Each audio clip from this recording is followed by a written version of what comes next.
Hey guys, what's up? It's me, Thomas. Tonight we're back here with OverSimplified with another two-parter. Tonight, well, things are about to get really tense because we got the Cold War. So yeah, this one's actually our most recent, well, world war in a way, but you'll get what I mean in a minute. And no, I'm not counting the current thing going on in Ukraine, so... Anyway, so like I said, we're checking out the Cold War between the USA and the USSR. So how about we take a look back at this one? And be sure to like, subscribe for more. Hope you enjoy. Let's go. I've decided that in order to sell more merch, I should do a face reveal wearing some of it. So are you ready? Here we go. Here we go. Boom. The new Minimalist and Cold War merch available now. And get the new limited edition Churchill character pin before it sells out. With more characters coming in the future. Link in the description down below. The year Here we go. is 1917. Fighting rages on the Eastern Front of the First World War. Both Germany and Russia are on the brink of collapse. Soldier, I need you to bring me this man. Got it. Found him, sir. That's a hippie. No, not Lenin. Lenin, the Russian communist. What? Why would I need a beetle? Lenin, the Russian communist. He was exiled to Switzerland. You know what? I'll do it myself. Oh, hey Lennon. I'll get your video soon enough. Just got a few more to do. Oh. Who wants to start a revolution?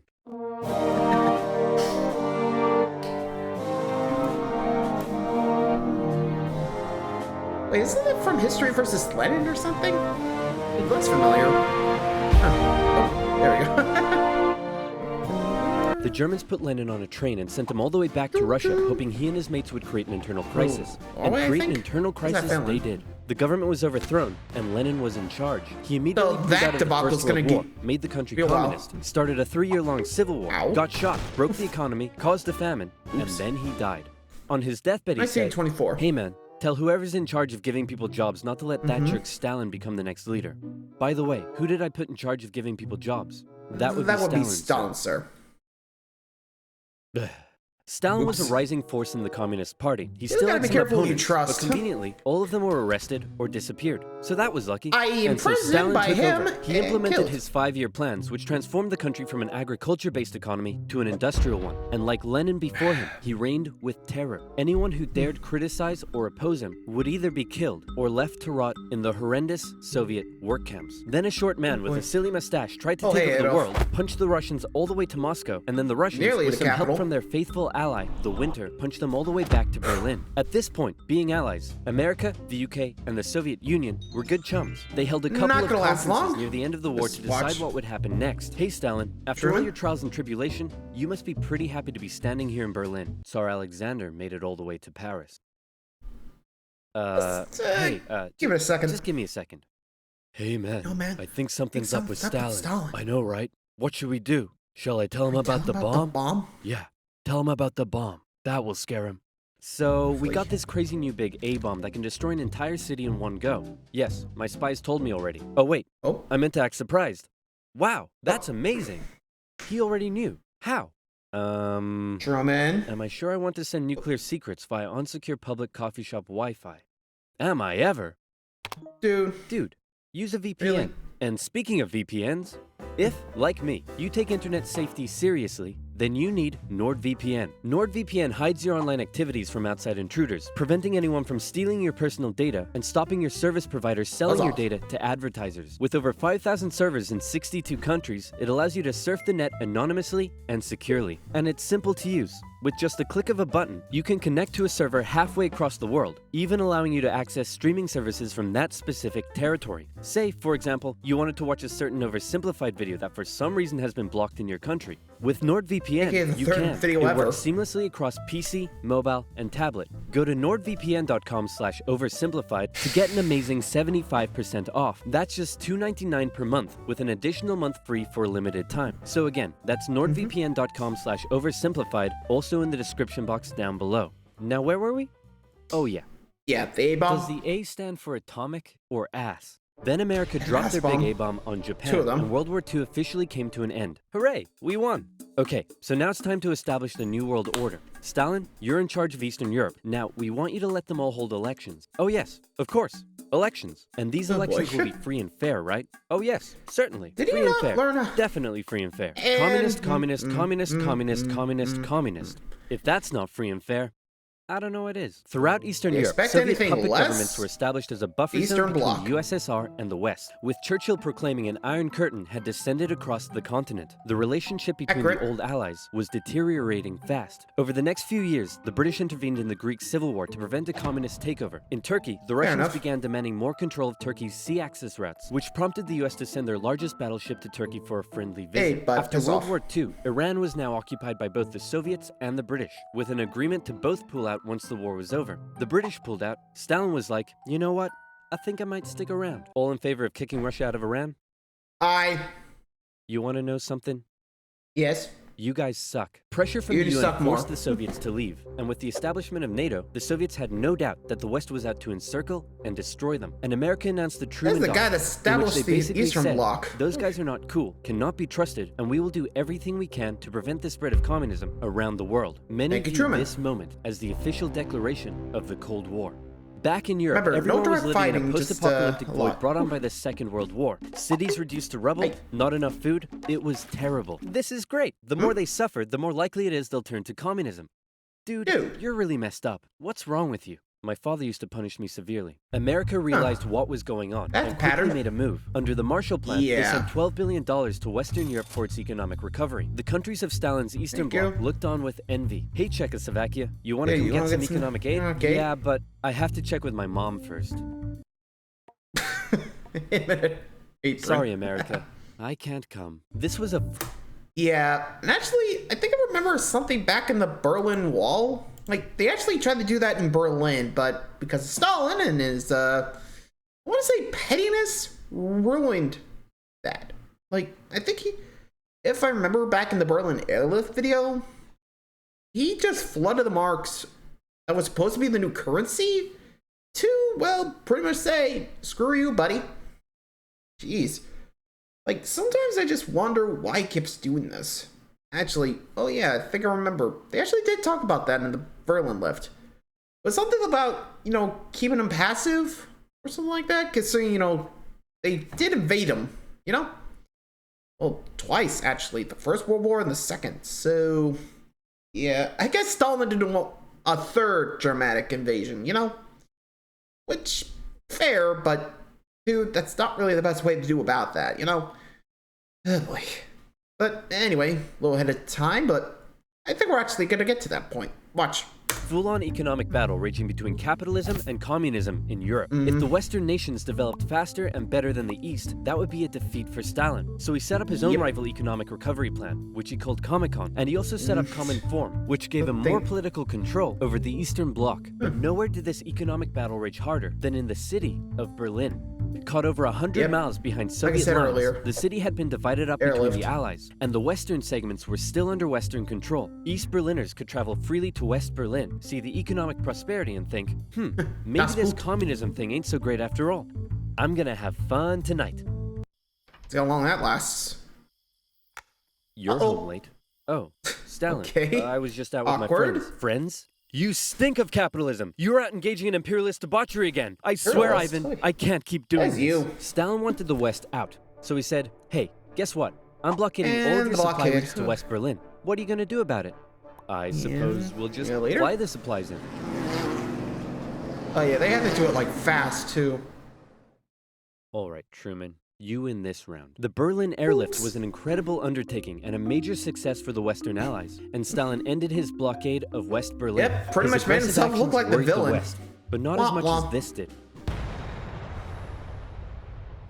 Oh, the Soviet Union had developed their very own atomic bomb. The USA no longer had a nuclear monopoly. The world now knew that if a major war broke out between the two superpowers, it would be more destructive than anyone could imagine. So it was comforting when Stalin came out and said that war between the Soviet Union and the West was unlikely. Oh, wait, inevitable. He said it was inevitable. Hey, you know who I haven't checked in on in a while? My good friend China. Whoa! Yikes. What happened to you? What happened to them was a full-blown civil war that had been going on since 1927. The People's Liberation Army, under the leadership of Mao Zedong, successfully defeated the Republic of China, who fled to Taiwan. The now communist China and the Soviet Union signed a mutual defense treaty. This was terrible news for the West.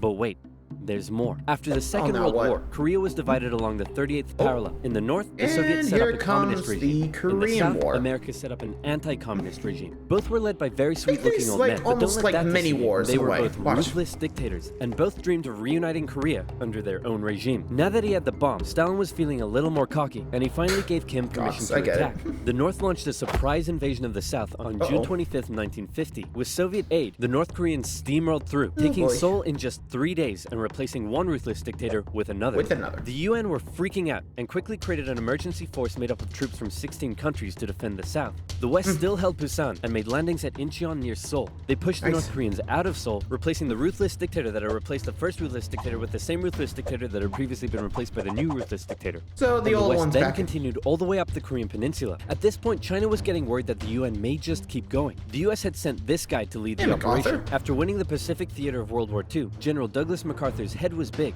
and his balls were bigger. He reassured President Truman that there was absolutely no way at all that the Chinese would ever get involved. Meanwhile, 500,000 Chinese troops were crossing into Korea. Nuke 'em. No. Nuke 'em. No. Dude, no. Oh, come on. You're fired. You're fired. The US considered the nuclear option, but now that the Soviets also had the bomb, they didn't want to risk all-out global destruction. The communists pushed the West right back almost to the exact same spot they had all started from, and they ended up in a stalemate, where they remained until both sides finally agreed to work towards a peace settlement in 2018. Back in America, Americans decided they wanted a new president who would be tough on communism, so they elected famed World War II General Eisenhower, who was really hard to draw. It's 1953. Hey, Stalin, how you doing? Oh, he's dead. He had a cerebral hemorrhage, and his reign of terror kinda came back to bite him in the ass, because he had imprisoned all of his best doctors, and those that were left were too terrified to treat him. The new leader, Nikita Khrushchev, called a meeting and said, "Hey guys, you know how Stalin was imprisoning and murdering us all for doing basically nothing? Yeah, he was kind of a jerk.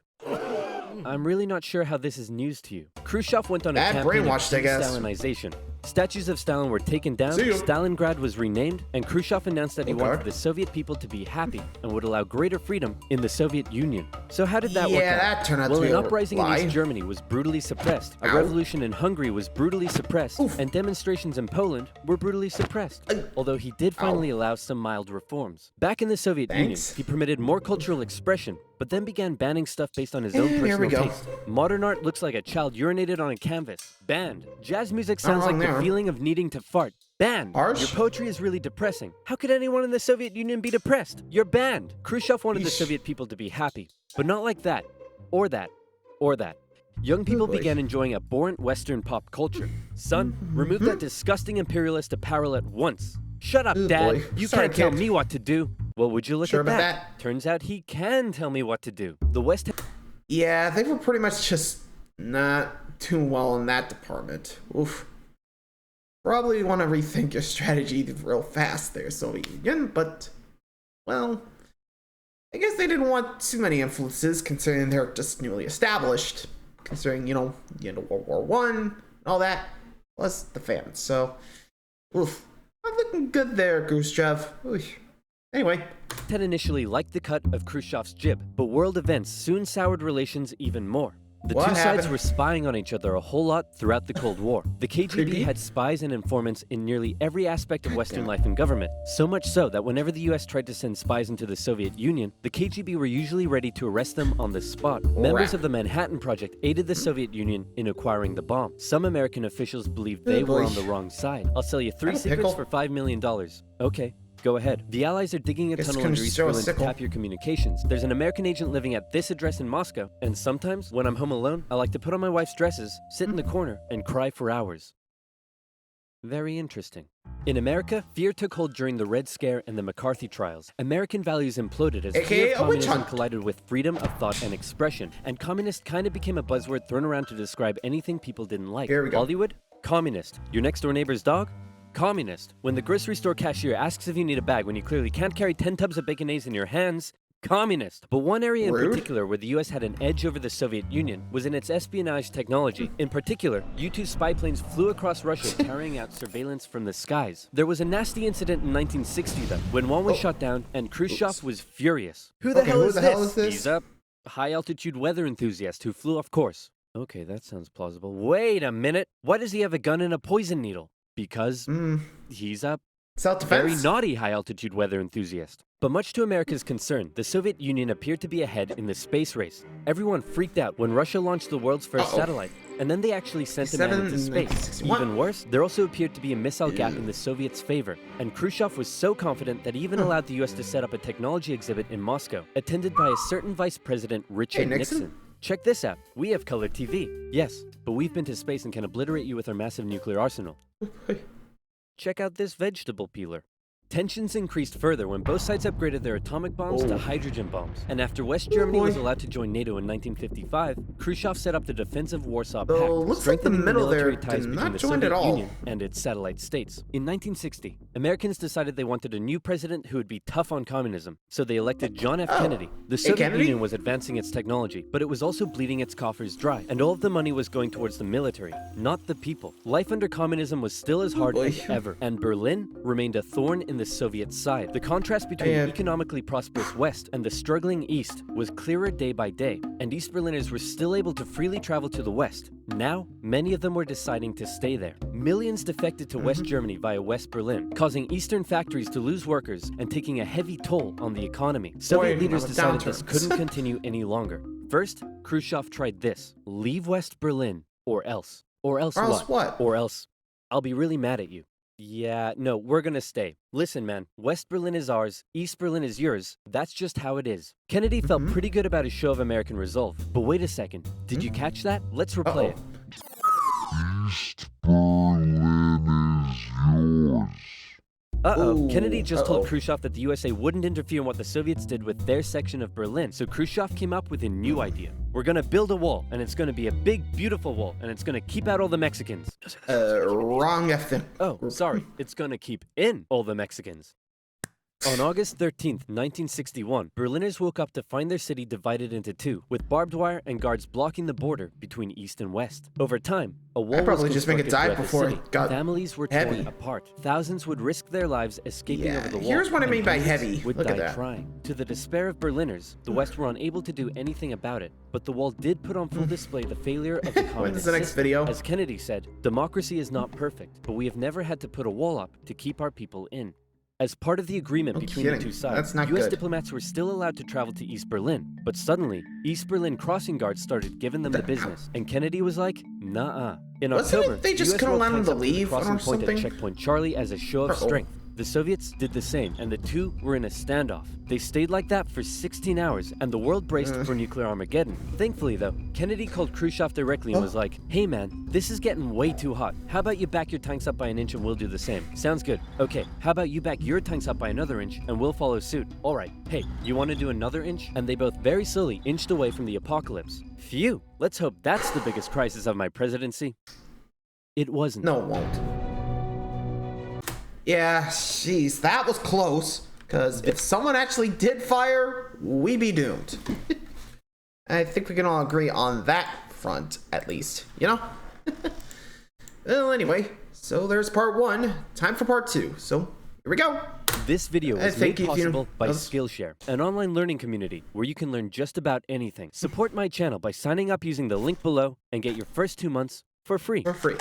For anyone who thinks recent US history has never been as crazy as it is right now, allow me to present to you the 1960s, extreme cultural division, major political assassinations, and the closest the world has ever come to nuclear apocalypse. Shocked by the CIA's intrusive methods for putting down socialism in Latin America, a certain Fidel Castro met with a certain Che Guevara in a bar in Mexico City, and the two of them decided they should grow some awesome beards and overthrow the Cuban government, which is exactly what they did. Cuba had been America's summer playground, and America didn't like seeing a communist regime being set up in its own backyard. So the US immediately began training up Cuban exiles to invade Cuba and overthrow Castro. However, as the day of the operation came closer, Kennedy wanted to conceal any US involvement in the plan, so he massively scaled back American air support, and as a result, the Bay of Pigs invasion was a humiliating defeat for America. But Castro felt there was...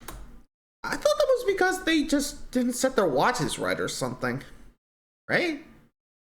At least that's what I've heard in one of the videos. Or somewhere I learned. Like... I think, let's just say it's a combination of the two, like downsizing the airstrike and them being late. I think it was like small mistakes that had huge consequences in all-time tens. At least that's what I remember. I'll have to see if I can find that video again, but I swear I heard it was because of a time delay or something, you know? Anyway.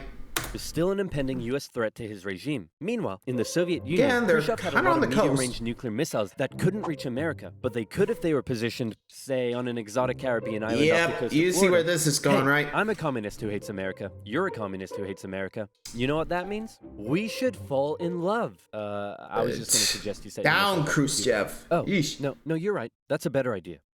Good boy. He's still my beating heart.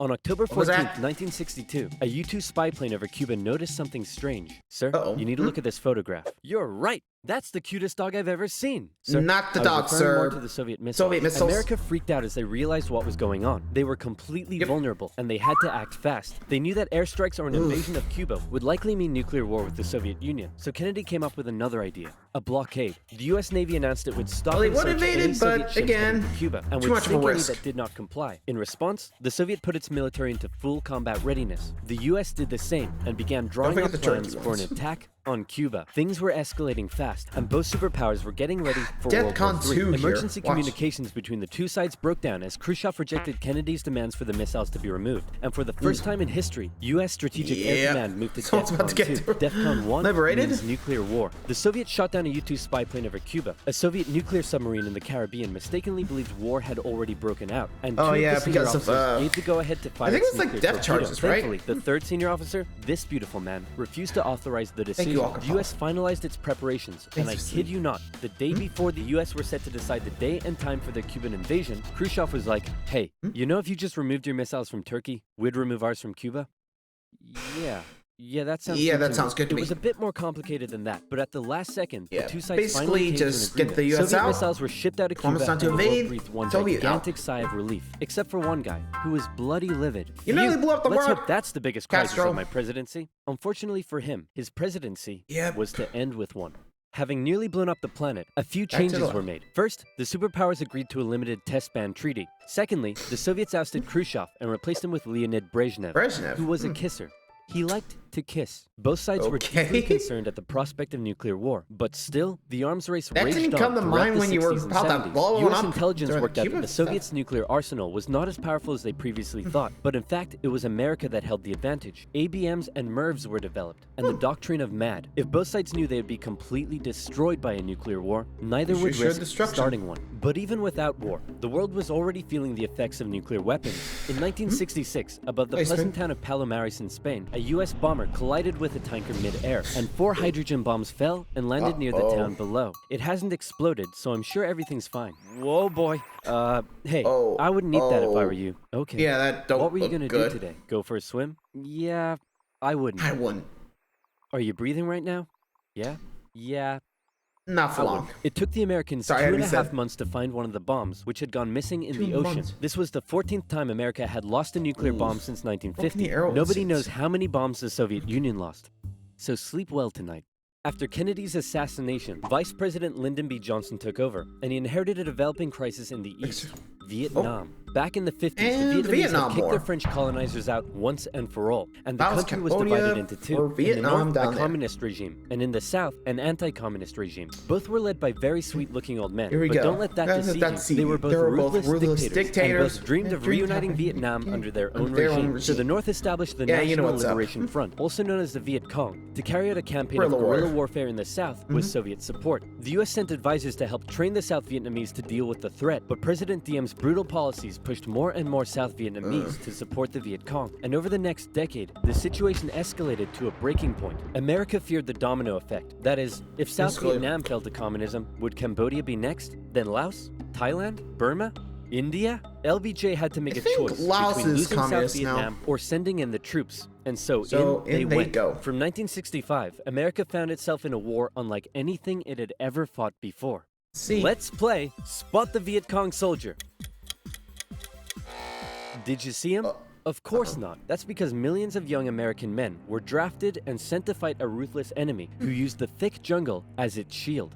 It was nearly impossible to tell where the enemy was, or worse, who it was. And as a result... kind of ironic considering, we beat the British using guerrilla tactics. You'd think we, plan to figure out, okay, how do we counter that? Apparently not. Whoops. I mean, you can't really plan for everything, unfortunately, which is Harsh but fair, if you think about it. Anyway. The civilian population got caught up in the brutal crossfires. The city of Saigon found itself under regular attack, and America launched a bombing campaign in the north during Operation Rolling Thunder. The Viet Cong used the Ho Chi Minh Trail running through Laos and Cambodia to supply the campaign. It was a long and brutal war, and I could never do it justice in this video. But in terms of the Cold War, Vietnam was probably the biggest of many global conflicts that signaled a turning point. Under the threat of nuclear war, the two superpowers began working to make their relationship more constructive, and as a result, their ideological battle shifted away from the potential of direct conflict and more towards attempting to influence smaller proxy wars around the world. In the Middle East, the Soviet Union provided aid against Israel during the Six-Day War, and then again when the US backed Israel during the Yom Kippur War. In Africa, the Angolan Civil War saw US-supported South Africans fighting Soviet-supported Cubans. In the conflict between Somalia and Ethiopia, the superpowers interestingly switched sides as regimes changed, and the US continued fighting the spread of communism in its own backyard, funding the famous Contra groups to fight the socialist junta in Nicaragua. These proxy wars were fierce enough to begin with, but superpower intervention amplified the destruction and created alarming levels of human suffering throughout the Third World. And in Vietnam, that human suffering was all being broadcast back home via good old television. Going into the late 60s, America was a changing nation. This Welcome to the 70s, my friends. Became this, and this became this. The new slogan that was taking root. Make love, not war. The majority of Americans did not approve of Johnson's handling of the Vietnam War, and in 1968, a silent majority elected law and order candidate Richard Nixon. As the Vietnam War appeared to be increasingly unwinnable, and public opinion turning increasingly sour, Nixon made the decision to begin bringing the troops home, and ended U.S. involvement in Vietnam by 1973. 2 years later, the South fell. The Cold War was now taking its toll on both superpowers. In Russia, a huge percentage of the budget was still going to the military. People were still hungry, and they just didn't have access to the same lifestyle and goods as the West. And what did they have to show for it? They weren't even winning the space race anymore. Both sides needed to reduce spending in order to rescue their economies, and so both welcomed with open arms an easing of hostilities, otherwise known as détente. To improve relations, Nixon became the first U.S. president to visit Moscow in 1972, and Brezhnev returned the gesture a year later. A number of treaties were signed, including the 1972 SALT Agreement that limited nuclear weapons. Relations with China were even improving via ping-pong diplomacy when the U.S. table tennis team went on a tour of the People's Republic. However, internally, China was still pushing anti-capitalist propaganda, which led to some mixed messages. Nixon even visited China in 1972, and it was a barrel of laughs. Today, the president walks among priceless treasures from China's golden age. Among them, a pair of ear stoppers used by the emperor to keep from hearing criticism. Oh, this stuff? Stopper into his ears so that he couldn't hear the criticism. Give me a pair.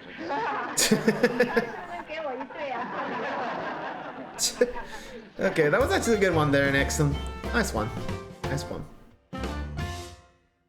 Everything was going great for Nixon, until it was uncovered that back home he was being a very naughty boy, violating constitutional protocol. I'm announcing today my resignation as president, and I'm passing the office to my vice president, Gerald Ford. Hey, Ford. Wow, you mean in America the people can actually remove their leader when he breaks the law? Why not just rule by force? Where's the corruption? And my first act as president is to pardon Nixon.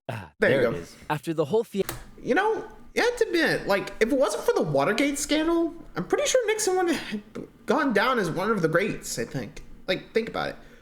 Helped, like, you know, loosen tensions between, you know, USA and Russia. So, in a way, like I said, if things actually worked out for, you know, Nixon, and if he gets this office, who knows where things could have gone. Saying. Too bad if he decided to go into Watergate, so... Oops. Anyway. Fiasco. Americans decided what they really wanted was just a nice, safe guy who wouldn't cheat on them. So they elected Jimmy Carter, and the two sides met in Vienna, where they signed yet another strategic arms limitation treaty. It's an honor, Premier Brezhnev. Likewise, President Carter. Please don't do that. But that's not to say there was no longer any tension between the two sides, because there was heaps of it. Once again, the Soviet Union put down further attempts at reform and rebellion in the Eastern Bloc. The Euro missile crisis saw new and improved classes of intermediate-range missiles being deployed in Europe. In 1979, the Soviets thought it would be a good idea if they had their own Vietnam and invaded Afghanistan to prevent a US-sponsored Islamic insurgency. And in response to these crises, ISIS nowadays were boycotted. Conservatives were concerned that US policy had become too soft, and in 1980, they decided they wanted wanted a president who would be tough on communism, so they elected Ronald Reagan. Hey, Reagan. And Reagan came in guns blazing. Concerned at the Soviet Union's human rights violations, he made a speech calling them an evil empire. And he also wanted to renew the arms race using technological advances in computing and lasers. He came up with the Space Defense Initiative, also known as Star Wars, which was basically a big defensive anti-nuke shield around the country. But a lot of people thought it was a pretty dumb idea. The Soviet Union perceived this shift in rhetoric as the USA getting ready for war, and they were feeling especially threatened as their relationship with their communist ally China had broken down. Relations took a big hit in 1983 when the Soviets shot down a Korean airliner that had strayed into their airspace, and it looked like the world was going right back to mid-20th century Cold War tension. But then Brezhnev got really old and died, and was replaced by this guy who was really old and died, and was replaced by this guy who was really old and died, and he was replaced by Mikhail Gorbachev. Coming into office in 1985, he was the real game changer. His philosophy differed a lot from previous Soviet leaders. He felt that the reason the Soviet system and economy was struggling was that it didn't allow the Soviet people to find satisfaction in their work, because they weren't allowed to speak freely and lived in fear. Gorbachev wanted the Soviet people to be happy, but unlike previous Soviet leaders, he actually made the change happen. Within the first couple of years, he began the political movement for more openness and transparency, and the restructuring of the Soviet political and economic systems. And change very quickly took effect. People could criticize the government, they could enjoy Western pop culture, the media interviewed Margaret Thatcher, but most importantly, the Soviet people could now enjoy Pizza Hut. All hail to Gorbachev! He also knew that the arms race needed to end in order to rescue the Soviet economy, and a positive relationship with the West must be established. Constructive dialogue reopened and resulted in the INF Treaty, which saw all intermediate-range missiles eliminated, which was huge. Reagan's tone towards the Soviet Union began to soften, and things were looking up. But what would these reforms mean for the Eastern Bloc? For decades, the Soviets had been brutally suppressing any attempt at change. Now, would they be allowed? And that was the exact question on Hungary's lips when the Prime Minister visited Moscow. Gorbachev's response, he didn't necessarily agree with the reforms, but he wouldn't stop them either. He was prepared to let the Eastern Bloc choose its own future. This was massive, and the Hungarian leaders began planning free, multi-party elections. Poland followed suit and also held elections in June. The anti-Soviet party, Solidarity, won 99 out of 100 seats in the Senate. But not just that. In Hungary, the barbed wire border between East and West was removed. The Iron Curtain was unraveling. But not all Eastern Bloc leaders were happy. Notably, East Germany was still ruled by a hardline Stalinist, Erich Honecker, and many East Germans were still eager to get out. They had been trapped by the Berlin Wall, but now they were doing the math. If they could travel to Hungary, and Hungary's border with the West was loosening, could they now make it to the West? That summer, East Germans decided Hungary was the latest top holiday destination. They traveled there in droves, go to Hungary various and methods. Through the border. Tens of thousands crossed the border into Austria and the West. Honecker was furious and blocked travel to Hungary, but that civil liberties train had started rolling, and it wasn't stopping. Thousands more flocked to the West German embassy in Prague, where they stormed the fence around the embassy gardens, and a temporary refugee camp was set up. In September, deals were struck to allow the refugees to travel west via train. Back in East Germany, the people were running on a civil liberties high, and they wanted their next hit. Dissent was growing. Over time, demonstrations turned to mass protest, with plainclothes secret police officers doing their best to put down the good luck with that, guys. Well out of their control. And worse, the biggest demonstration was yet to come. We're gonna put all of this down by force. Right, guys? Guys? Unfortunately, time's up, old everyone man. had realized what he had not. This was bigger than them, and the entire East German Politburo voted him out of power. On November 4th, over 500,000 East Germans took to the streets of East Berlin. For many, there was still one big target left in their sights. That damn wall. The pressure on the East German government was too great, and on November 9th, they made a bit of a chaotic announcement that the travel ban between East and West was being lifted. The change wasn't meant to take effect until the next day, and crossing guards still had orders to shoot on sight any who tried to cross. But that night, huge crowds gathered at the crossing points, and the guards were overwhelmed. They said we could. In an astronomically historic moment, after decades of family separation and travel restriction, the people were allowed to pass through. East and West Berliners couldn't believe it and celebrated together throughout the night. Some even climbed the wall and began to topple it. The Iron Curtain had fallen, and a year later, Germany would be slip of the tongue. Elections in Bulgaria, a peaceful revolution in Czechoslovakia, and a violent one in Romania brought to an end communist authority in the Eastern Bloc. America decided it would be best if it just stayed away and let the change happen, as the anti-communist movement continued all the way back to Moscow. Gorbachev had given the people the freedom to demonstrate. Now, they demonstrated for an end to the communist single-party rule, and Gorbachev had to give in. For the first time in history, elections were held in which candidates not officially endorsed by the party were allowed to run. Ambitious rival of Gorbachev, Boris Yeltsin, led a growing democratic movement. Now things here get quite confusing. Honestly, if I was Gorbachev, I think I would have dumped the party at this point. The Soviet one, I mean, you know? But it went a little bit like this. The Soviet Union I'm leaving the Soviet party, I'm on my own, baby. Republics, the largest of which was Russia. Yeltsin got himself elected the president of Russia and began a struggle for sovereignty against Gorbachev and the greater Soviet Union. Communist hardliners were horrified at what Gorbachev was allowing, so they briefly kidnapped him and tried to set up their own emergency government. But Yeltsin and his supporters all gathered around the White House in Moscow and were like, no, we have a tank. So the hardliners had to concede and released Gorbachev. Wow. Thanks, Boris. That was a close one. No problem. Hey, no problem, man. Thanks to you for all the great freedom you've given us. Anytime, pal. And just to inform you, I've used that freedom you've given us to go behind your back and make a deal with Ukraine and Belarus to dissolve the Soviet Union and set up the Russian Federation. In other words, you're no longer in charge. I am. Dude. So uncool. And so decades of tension and the everlasting threat of nuclear war finally came to an end as democratic governments were established in many of the old Soviet republics. And the world got along together forever after. Right, guys? Oh, thanks a lot, Putin. Hey. Yeah, sorry. That's just brilliant. So, there you go. The Cold War. So, honestly, yeah, there's still a lot of tension going around, but hey, we just gotta live for it day by day. Kind of like with COVID. Anyway, thanks for watching, everybody. Until next time, like, subscribe for more. I'll see you guys around. Adios.